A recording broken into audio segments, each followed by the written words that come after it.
जय हिंद साथियों, कैसे हैं आप लोग। आशा करता हूँ अच्छे होंगे और आप लोगों की तैयारी अच्छी चल रही होगी। दोस्तों, मैंने नया सीरीज चालू किया है बिहार दरोगा प्रीवियस ईयर। तो पहला वीडियो मैंने अपलोड कर दिया है, यदि आपने नहीं देखा है तो जाके ज़रूर देखिएगा। बहुत अच्छी तरीके से प्रीवियस ईयर क्वेश्चन को एनालाइज किया गया है। आज हम सेकेंड पेपर लेकर आए हैं जो कि बिहार दरोगा का हुआ था 11/3/2018 को, जो कि पीटी हुआ था।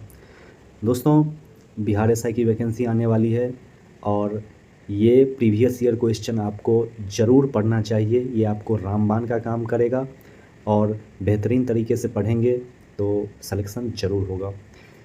तो दोस्तों, आइए चलते हैं आज का नया क्वेश्चन लेकर आप लोगों के बीच। दोस्तों, ये है बिहार दरोगा क्वेश्चन पेपर कब का, 11/3/2018 पीटी।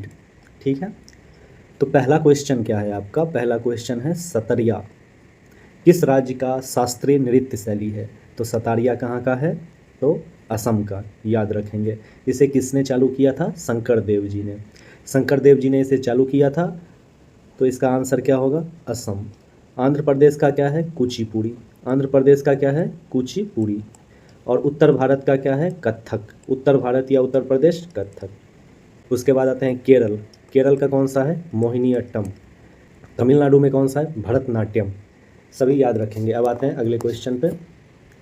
2 नंबर क्या है, भारत का प्रथम उर्वरक संयंत्र कहाँ स्थापित किया गया। तो ये स्थापित किया गया था सिंदरी में। ठीक है, याद रखेंगे। अगला क्वेश्चन है आपका, किसी तत्व के समस्थानिक से क्या तात्पर्य है। समस्थानिक, इसके नाम से ही आपको क्लियर हो जाना चाहिए क्या है, समस्थानिक मतलब समान स्थान हो। तो देखिए ऑप्शन में देखते हैं, उस तत्व का परमाणु जिनका द्रव्यमान संख्या अलग हो। दूसरा ऑप्शन है वे परमाणु जिनका द्रव्यमान संख्या समान हो। तीसरा ऑप्शन है वे परमाणु जिनका परमाणु संख्या अलग अलग हो। और उस तत्व के वे परमाणु जिनकी परमाणु संख्या समान हो। आपका क्वेश्चन क्या था, किसी तत्व के समस्थानिक से क्या तात्पर्य है। समस्थानिक मतलब समान स्थान, जिसका परमाणु संख्या समान हो उसे समस्थानिक कहते हैं। जिसका द्रव्यमान संख्या समान हो उसे समभारिक कहते हैं। 4 नंबर क्वेश्चन क्या है, निम्नलिखित में से किस सिख गुरु ने गुरुमुखी लिपि की शुरुआत की थी। तो दोस्तों, आप लोग जानते हैं कि सिख धर्म के संस्थापक कौन थे, गुरु नानक देव जी। और क्वेश्चन क्या पूछा गया है कि किस सिख गुरु ने गुरुमुखी लिपि की शुरुआत की थी। तो ये होगा गुरु अंगद देव, जो कि दूसरे सिख गुरु थे गुरु अंगद देव, जिसने गुरुमुखी लिपि की शुरुआत की थी। गुरु अर्जुन देव ने आदि ग्रंथ की रचना की थी गुरु अर्जुन देव। और गुरु गोविंद सिंह अंतिम गुरु थे और इनका जन्म पटना में हुआ था और इन्होंने पाहुल प्रणाली की शुरुआत की थी। और आदि ग्रंथ जो गुरु अर्जुन देव लिखे थे, इसको गुरुवाणी, इसमें कुछ संशोधन करके गुरुवाणी लिखी। ठीक है, अब आते हैं अगले क्वेश्चन पे। निम्न वक्तव्यों पर विचार कर सही का उत्तर चयन करें। क्या है, कथन क्या है, कथन है कि हिमालय से निकलने वाली नदियाँ 12मासी होती है।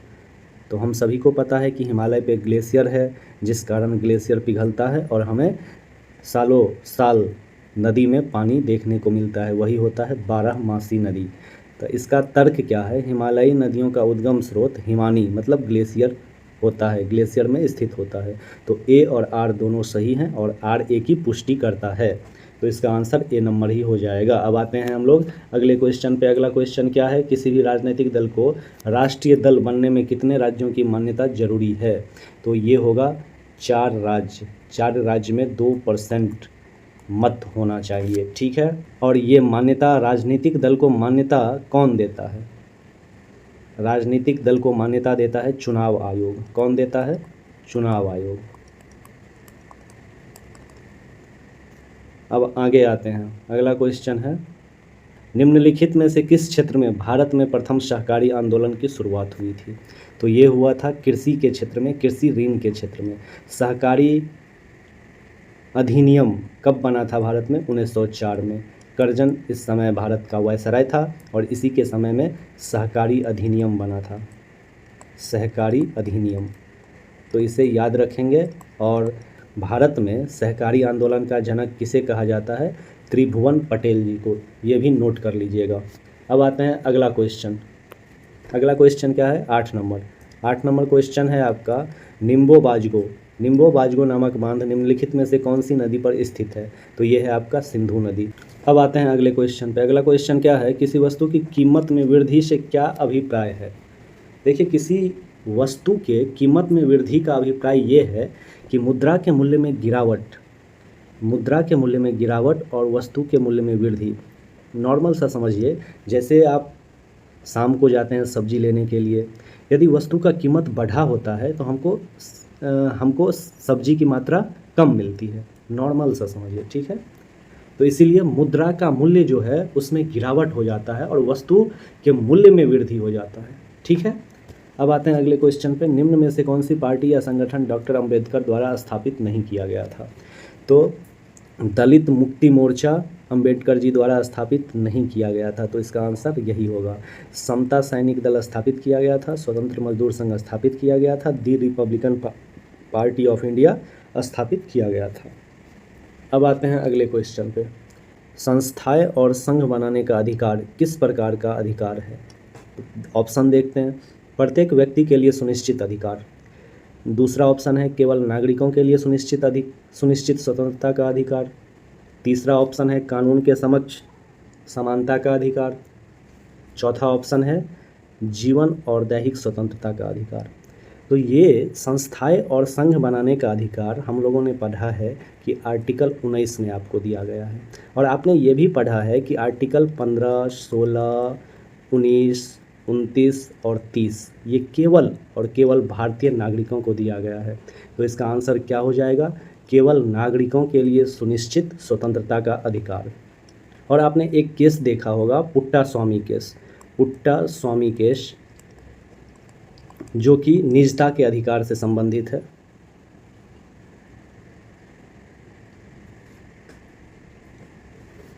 अब हम आते हैं अगले क्वेश्चन पे।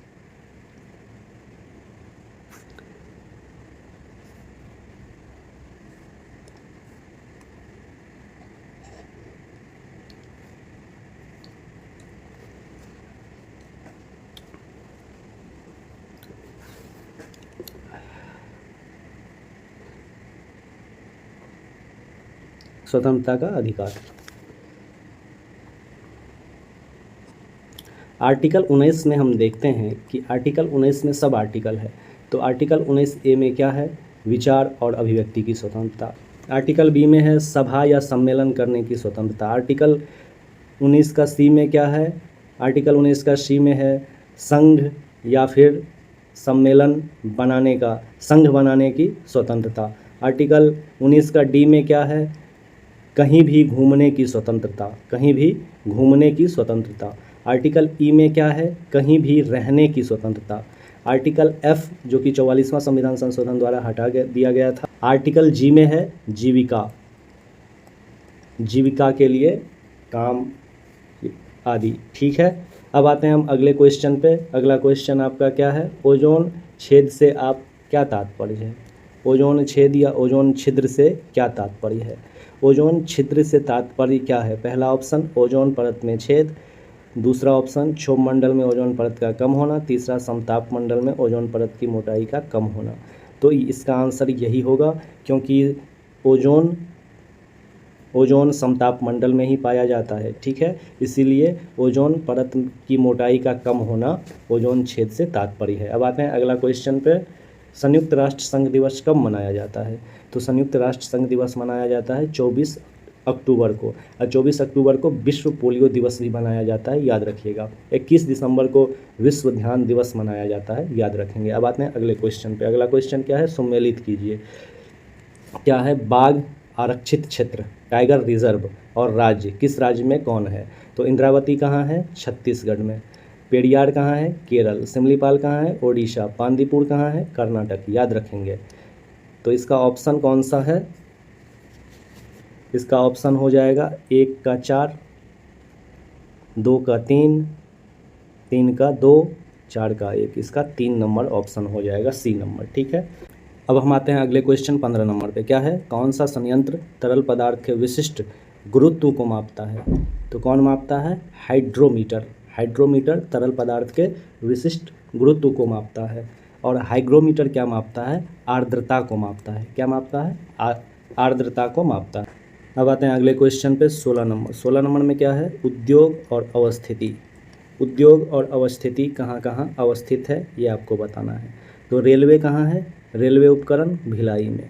मोटर वाहन कहाँ है? जबलपुर में। पोत निर्माण कहाँ है? कोच्चि में। साइकिल निर्माण कहाँ है? लुधियाना में। तो इसका ऑप्शन क्या हो जाएगा? 1 का 3, 2 का 4, 3 का 1, 4 का 2। 1 नंबर इसका ऑप्शन हो जाएगा। 17 नंबर क्वेश्चन क्या है? पौधे मिट्टी में घुले हुए नाइट्रोजन को अवशोषित करते हैं और उन्हें परिवर्तित कर देते हैं। किस में परिवर्तित करते हैं? तो अमोनिया में परिवर्तित करते हैं। और अमोनिया जब टूटता है तब वो एमिनो अम्ल या प्रोटीन का निर्माण करता है। ठीक है, लेकिन इनिशियली में कौन होगा? अमोनिया होगा, याद रखेंगे। अब आते हैं अगला क्वेश्चन में। अगला क्वेश्चन है हवा के कारण परागन कैसा परागन है? हवा के कारण वायु परागन होता है, कीट के कारण कीट परागन होता है। ठीक है, याद रखेंगे। 19वां नंबर आपका करंट अफेयर है। 20वां नंबर क्या है? केसर उत्पादन में मुख्य राज्य कौन से हैं? प्रमुख राज्य जम्मू कश्मीर है, याद रखिएगा। अगला क्वेश्चन 21 नंबर क्या है? जल शोधन का कौन सा तरीका सूक्ष्म जीव को नष्ट नहीं करता है? उबालना नष्ट करता है, क्लोरीनीकरण नष्ट करता है, पराबैंगनी विकिरण नष्ट करता है। तो कौन नष्ट नहीं करता है? तो निस्यंदन, याद रखेंगे। अब आते हैं अगला क्वेश्चन। NSDL का फुल फॉर्म क्या है? NSDL का फुल फॉर्म है नेशनल सिक्योरिटीज डिपोजिटरी लिमिटेड। ठीक है, याद रखेंगे। अगला क्वेश्चन पे आते हैं।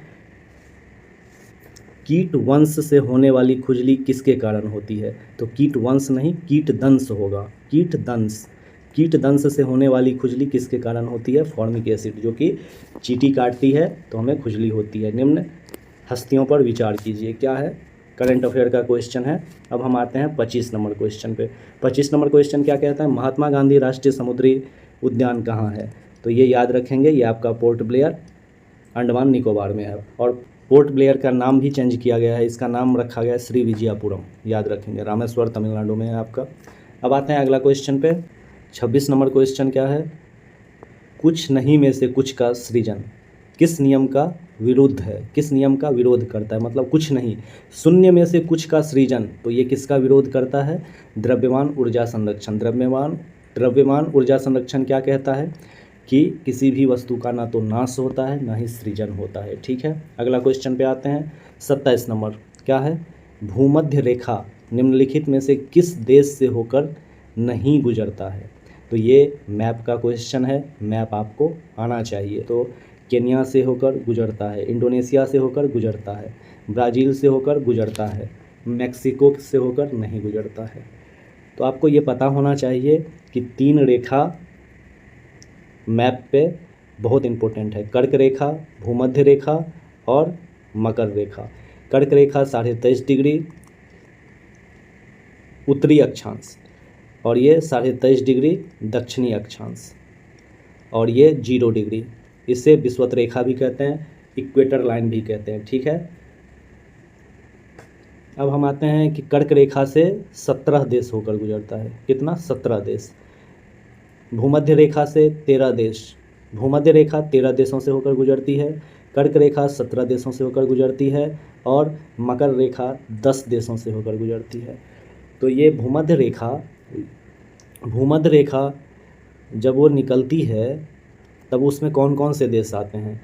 3 देश आते हैं आपको दक्षिणी अमेरिका से।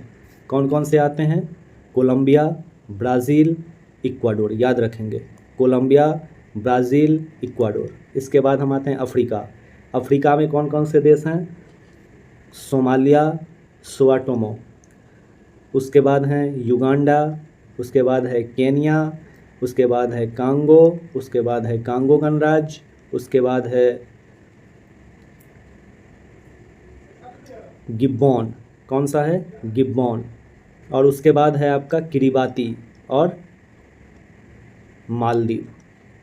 तो ये 13 देश भूमध्य रेखा से होकर गुजरती है, याद रखेंगे। अब हम आते हैं अगले क्वेश्चन पे 28 नंबर। विश्व के इतिहास में पहली परमाणु आपदा कब हुई थी? बहुत अच्छा क्वेश्चन है। विश्व के इतिहास में पहली परमाणु आपदा 6 अगस्त 1945 जापान के हिरोशिमा शहर पर गिराया गया था, जो था लिटिल बॉय। और इसके बाद 3 दिन बाद 9 अगस्त 1945 को कौन सा गिराया गया? फैट मैन, जो था नागासाकी में। कहाँ? नागासाकी में। तो इसे याद रखेंगे, लिटिल बॉय, फैट मैन। अब आते हैं अगले क्वेश्चन पे। हस्तांतरित मुद्रा का संबंध निम्नलिखित में से किससे है? तो हस्तांतरित मुद्रा का संबंध है एक खाते से दूसरे खाते में पैसों का हस्तांतरण। ठीक है। अब आते हैं अगले क्वेश्चन पे। 30 नंबर। भारत के किस राज्य में सर्वाधिक सिंचाई ट्यूबवेल द्वारा होती है? तो ये याद रखिएगा, उत्तर प्रदेश में। भारत के किस राज्य में सर्वाधिक सिंचाई ट्यूबवेल द्वारा कहाँ होता है? उत्तर प्रदेश, याद रखेंगे। ठीक है। तालाब द्वारा सबसे ज़्यादा होता है तमिलनाडु में, याद रखिएगा। अगला क्वेश्चन है आपका 31 नंबर। गौतम बुद्ध के संवादों की भाषा क्या थी? गौतम बुद्ध के संवादों की भाषा पाली थी, याद रखिएगा। और प्राकृत किसकी भाषा थी? तो प्राकृत थी महावीर की भाषा। किसकी? महावीर, भगवान महावीर। अब आते हैं अगले क्वेश्चन पे। विश्व एड्स दिवस निम्नलिखित में से किस तारीख को मनाया जाता है? विश्व एड्स दिवस आपको 1 दिसंबर को मनाया जाता है। 1 मई मजदूर दिवस, 1 अप्रैल अप्रैल फूल, 12 जनवरी राष्ट्रीय युवा दिवस। ठीक है। तो विश्व एड्स दिवस मनाया जाता है 1 दिसंबर को। ठीक है। अब आते हैं अगले क्वेश्चन पे। 33 नंबर क्वेश्चन क्या है? निम्नलिखित में से कौन रक्षा मंत्रालय का विभाग है? रक्षा मंत्रालय का विभाग कौन सा है? रक्षा विभाग है। DRDO, जिसे हम हिंदी में कहते हैं रक्षा अनुसंधान एवं विकास विभाग है। रक्षा उत्पादन विभाग भी है, लेकिन रक्षा वित्त विभाग कोई विभाग नहीं है। तो इसका आंसर क्या होगा? A, B और C। ठीक है। अब आते हैं अगले क्वेश्चन पे। अगला क्वेश्चन आपका क्या है? निम्नलिखित में से किस शहर में बांग्लादेश का, ये आपका करंट का क्वेश्चन है। अब हम आते हैं अगला 35वीं करंट का क्वेश्चन है। अगला क्वेश्चन है 36 नंबर। क्या है? बंगाल के विभाजन को रद्द किया गया किसके द्वारा? तो ये रद्द किया गया था हार्डिंग द्वितीय के द्वारा। किसके द्वारा? हार्डिंग द्वितीय के द्वारा 1911 ईस्वी में। 1911 ईस्वी में। बंगाल विभाजन में 3 डेट बहुत इंपॉर्टेंट है, याद रखिएगा। एक है 19 या 20 जुलाई 1905, दूसरा है आपका 7 अगस्त 1905, एक है 16 अक्टूबर 1905। 19 जुलाई को घोषणा किया गया, करजन द्वारा घोषणा किया गया, और 7 अगस्त को कलकत्ता के टाउन हॉल में स्वदेशी आंदोलन का आरंभ किया गया, और 16 अक्टूबर को लागू कर दिया गया।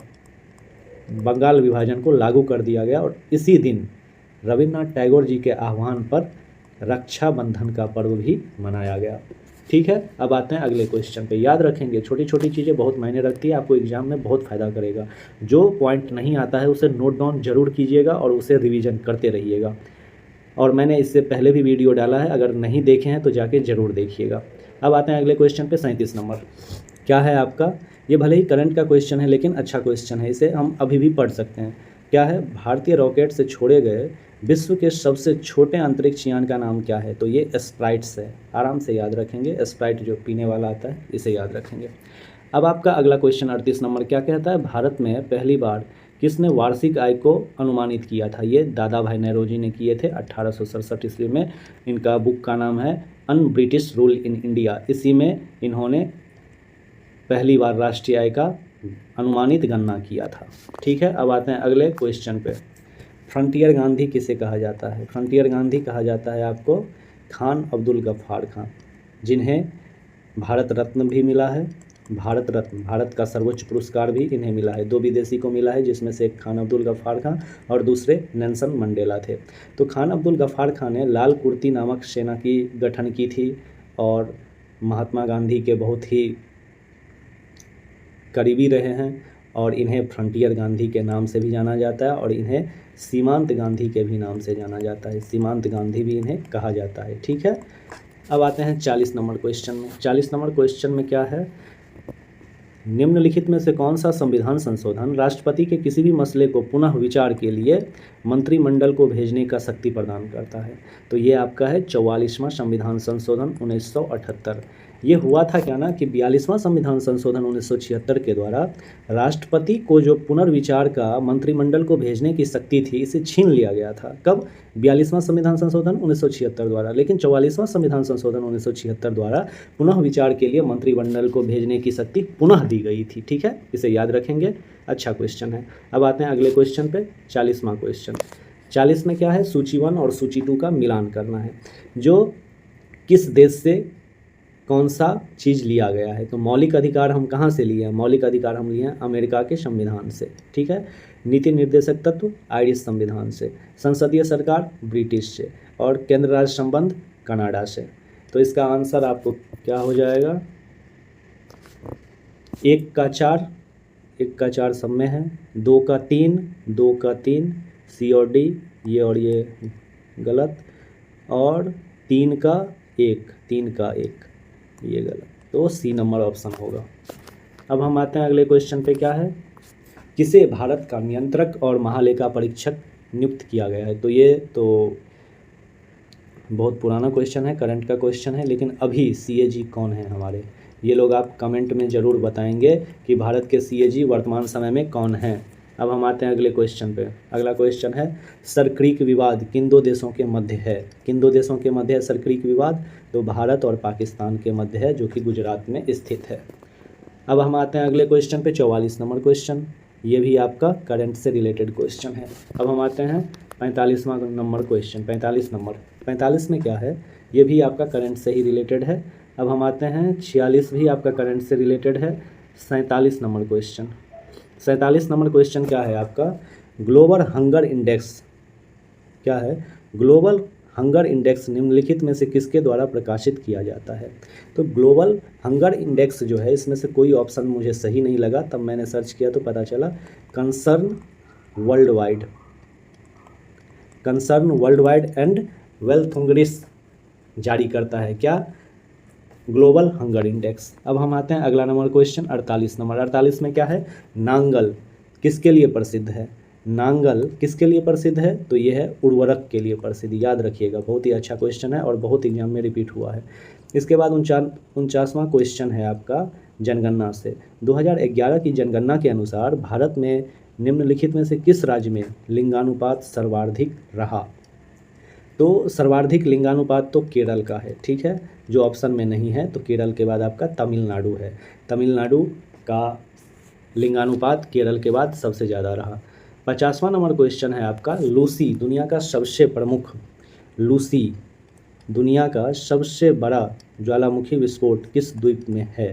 तो यह है आपका इंडोनेशिया। इंडोनेशिया की राजधानी जकार्ता। अब हम आते हैं नेक्स्ट क्वेश्चन पे, 51 नंबर। 51 नंबर क्वेश्चन क्या कहता है? निम्नलिखित में से कौन सी प्रार्थना समाज की मांग नहीं थी? प्रार्थना समाज के संस्थापक 1867 ईस्वी में कौन थे? आत्माराम पांडुरंगा। याद रखेंगे। स्त्री शिक्षा के समर्थक थे, इनकी मांग थी। विधवा पुनर्विवाह, इनकी मांग थी। अस्पृश्यता की समाप्ति, अस्पृश्यता की समाप्ति, इनकी मांग थी। लड़के और लड़कियों के विवाह की आयु की वृद्धि, इनकी मांग नहीं थी। तो यही आपका ऑप्शन सही होगा। अब हम आते हैं अगले क्वेश्चन पे, जो कि करंट का क्वेश्चन है। अगला क्वेश्चन 53 नंबर। क्या है? रामनाथ कोविंद, रामनाथ कोविंद भारत के डैश में राष्ट्रपति बने? तो 14वें राष्ट्रपति थे। प्रथम राष्ट्रपति डॉक्टर राजेंद्र प्रसाद, सेकंड राष्ट्रपति डॉक्टर सर्वपल्ली राधाकृष्णन, और उसके बाद 15वें राष्ट्रपति अभी कौन हैं? द्रौपदी मुर्मू। 13वें राष्ट्रपति कौन थे? प्रणब मुखर्जी। याद रखेंगे। अब हम आते हैं अगले क्वेश्चन पे। क्या है? सूची 1 और सूची 2 को सम्मिलित कीजिए। सिंधु स्थल और स्थान।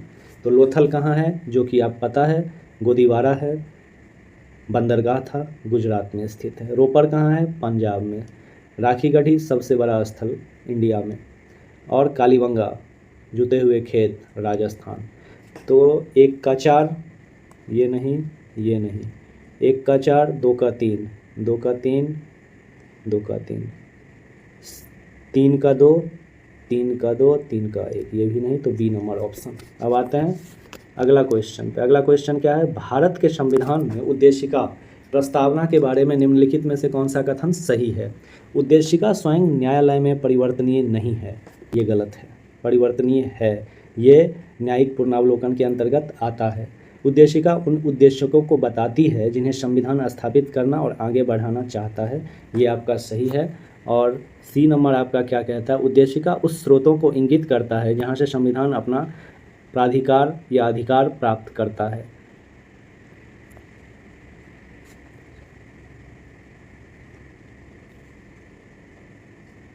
तो इसका आंसर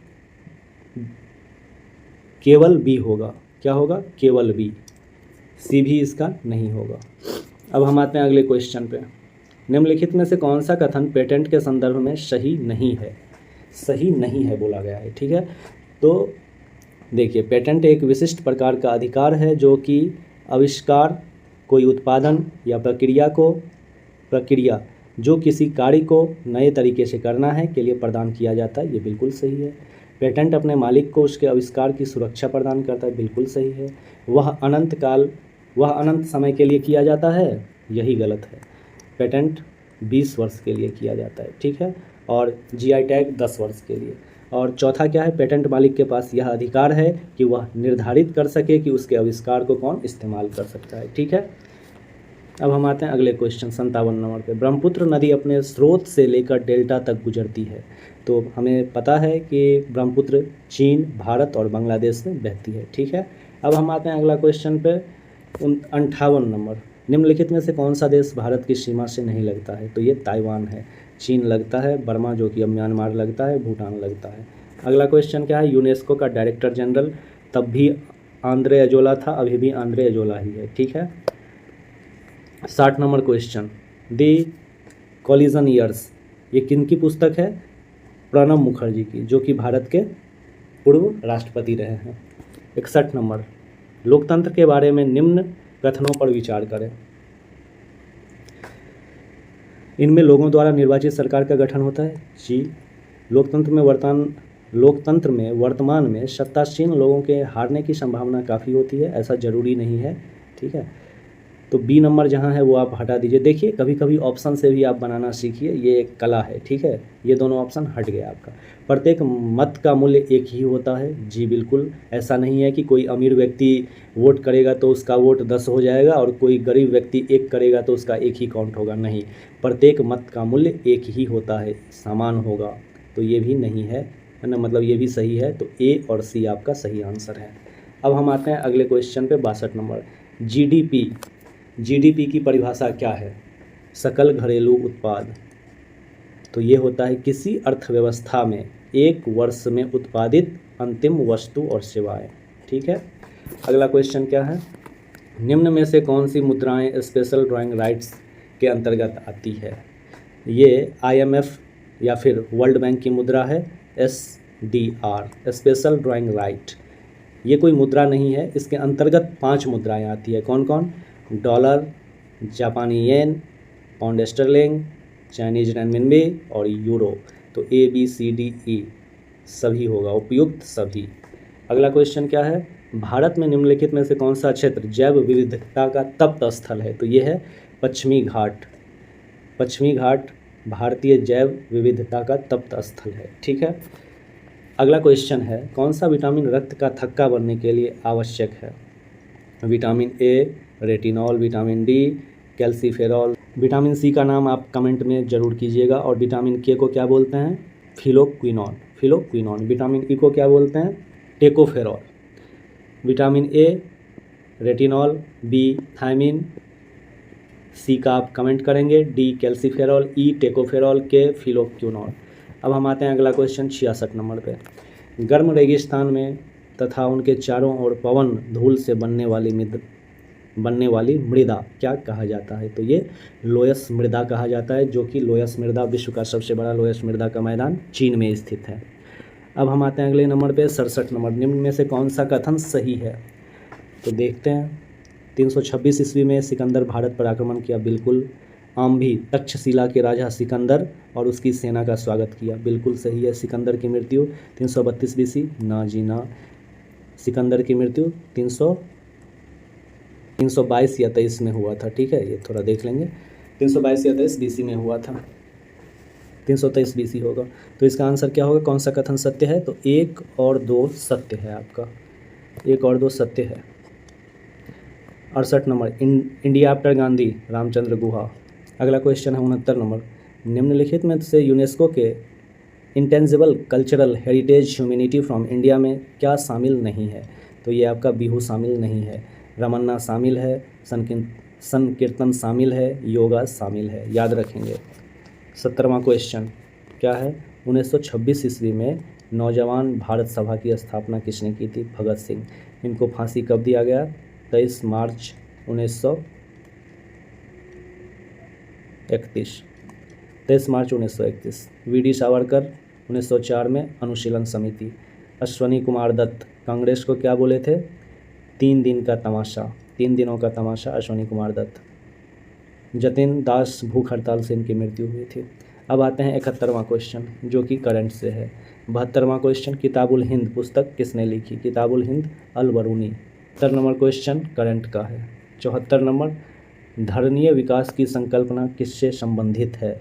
धरणीय विकास मतलब होता है सतत विकास, सामाजिक साम्य, मतलब सामाजिक स्तर के साथ, सामाजिकता के साथ हमारा विकास हो और हमारे भविष्य के लिए भी विकास, हमारे भविष्य के लिए भी जो उपयोगी धातुएं हैं, वस्तुएं हैं, वो रह सके। अगला क्वेश्चन है 75 नंबर, आश्रम और आयु। ब्रह्मचारी का जन्म से 25 वर्ष, गृहस्थ 25 से 50, वानप्रस्थ 50 से 75, संन्यास 75 से 100। तो 1 2 3 4, 1 2 3 4 डी नंबर। 76 नंबर क्वेश्चन क्या है? निम्नलिखित में से किन्हें ऊर्जा संग्रह के लिए इस्तेमाल किया जा सकता है? तो इसमें संपीड़ित वायु होगा, स्प्रिंग होगा, बैटरी होगा, संधारित्र होगा। तो कौन सा होगा? 1 2 3 4। ब्लू चिप कंपनी क्या है? 77 क्वेश्चन, स्टॉक मार्केट में जब आप देखेंगे तो ये शब्द आपको मिलेगा कि ब्लू चिप कंपनी। इसका मतलब होता है कि एस्टेब्लिश्ड कंपनी, आर्थिक रूप से बहुत मजबूत कंपनी। 78 नंबर क्वेश्चन, राजस्व में रैयतवारी प्रयोग का प्रारंभ किसके द्वारा किया गया? तो रैयतवारी का प्रारंभ 1892 ईस्वी में अलेक्जेंडर रीड, मुनरो और रीड ने किया था। मुनरो और रीड ने, ठीक है, ये याद रखेंगे। और 2 और था, एक था महलवारी, महलवारी पर था, महलवारी किसने चालू किया था? Holt Mackenzie. और एक था इजातेदारी, जिसे हम अस्थाई बंदोबस्त भी कहते हैं। ये 1793 ईस्वी में चालू किया गया था और इसे कॉर्नवालिस ने चालू किया था। अब हम आते हैं, अगला क्वेश्चन क्या है आपका? निम्नलिखित में से कौन सा अग्नेय चट्टान नहीं है? तो पेरिडोटाइट है, ग्रेनाइट है, स्कोरिया है, सेल नहीं है, ठीक है, इसे याद रखेंगे। 80 नंबर क्वेश्चन करंट, निम्नलिखित में से कौन सा रासायनिक परिवर्तन का उदाहरण है? रासायनिक परिवर्तन, ये मान लीजिए कि फिर से हम वो चीज़ नहीं बना सकते हैं। तो कागज़ जब जल जाएगा तो फिर से आप कागज़ बना सकते हैं? नहीं। नर्म लोहे का चुंबकत्व होना, ये फिर से नॉर्मल हो जाएगा। जल से शक्कर आप निकाल सकते हैं। जल का बर्फ़, बर्फ़ का जल बन सकता है।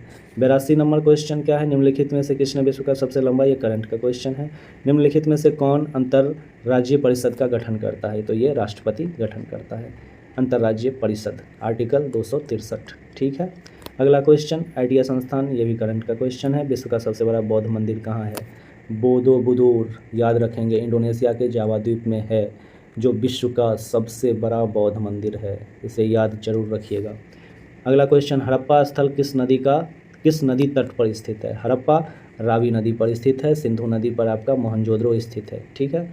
अगला क्वेश्चन, KNO2 का रासायनिक नाम क्या है? पोटासियम नाइट्राइट है। Silver nitrate AgNO3, silver chloride AgI, इसका उपयोग कहाँ होता है? AgCl, silver chloride.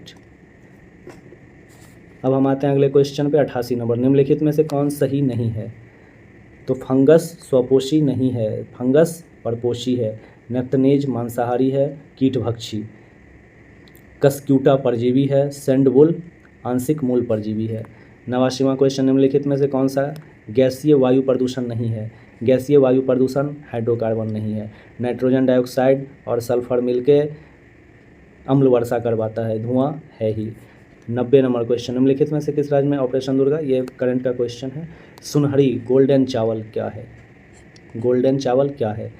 तो ये एक ट्रांजिशन चावल है जिसमें कैरोटीन के लिए जीन तत्व उपलब्ध होता है। ठीक है, अगला क्वेश्चन, नीति आयोग के उपाध्यक्ष अभी कौन है? ये तो पहले का क्वेश्चन है, अभी हैं सुमन बेरी साहब। ठीक है, 93 नंबर क्वेश्चन, भारतीय कैलेंडर का, भारत का राष्ट्रीय कैलेंडर का पहला मास चैत्र वैशाख ज्येष्ठ आषाढ़ सावन भादो आश्विन कार्तिक अगहन पूष माघ हो तो गया 12। मानव रक्त का पीएच साधारण कितना होता है? मानव रक्त का पीएच मान कितना होता है? अगला क्वेश्चन है 94, मानव रक्त का पीएच मान 7.5 से 8 के बीच में होता है। I do watt I do पुस्तक के लेखक रघुराम जी राजन। 96 क्वेश्चन है, जब एक अर्थव्यवस्था स्फीति दबाव से गुजर रही हो तो क्या उपाय करना चाहिए? प्रत्यक्ष कर को बढ़ा दीजिए, ब्याज दर को घटा दीजिए। ठीक है, तो इसका आंसर ए और बी दोनों होगा। पेज करंट का क्वेश्चन है, निम्नलिखित में से कौन चंगेज खां का समकालीन था? चंगेज खां का समकालीन याद रखेंगे इल्तुतमिश था। चंगेज खां का समकालीन कौन था? इल्तुतमिश। NATF के सदस्य, ये भी आपका करंट का क्वेश्चन है। लास्ट क्वेश्चन, सर्वोच्च न्यायालय ने निजता का अधिकार को संविधान के किस मूल अधिकार के अधीन रखा गया? तो निजता का अधिकार आपको आर्टिकल 21 के अनुसार रखा गया है। निजता का अधिकार जो कि पुट्टा स्वामी केस से संबंधित है, जो कि 2017 में इसे आर्टिकल 21 के अंदर निजता के अधिकार को रखा गया है। सर्वोच्च न्यायालय का ऐतिहासिक फैसला था। ये था आपका 100 क्वेश्चन। कैसा लगा बताइएगा और अच्छे से मेहनत कीजिए। बिहार SI की न्यू वैकेंसी बहुत जल्द आने वाली है और इससे पहले तैयारी पहले से की जाती है दोस्तों, तैयारी पहले से की जाती है, लास्ट में तो सब मुजरा करते हैं। ठीक है, इसीलिए अच्छे से पढ़िए, मेहनत कीजिए और वीडियो अच्छा लगे तो सब्सक्राइब कीजिएगा और लाइक शेयर करते रहिएगा। नेक्स्ट वीडियो बहुत जल्द आएगी और तब तक पढ़ते रहिए। जय हिंद दोस्तों।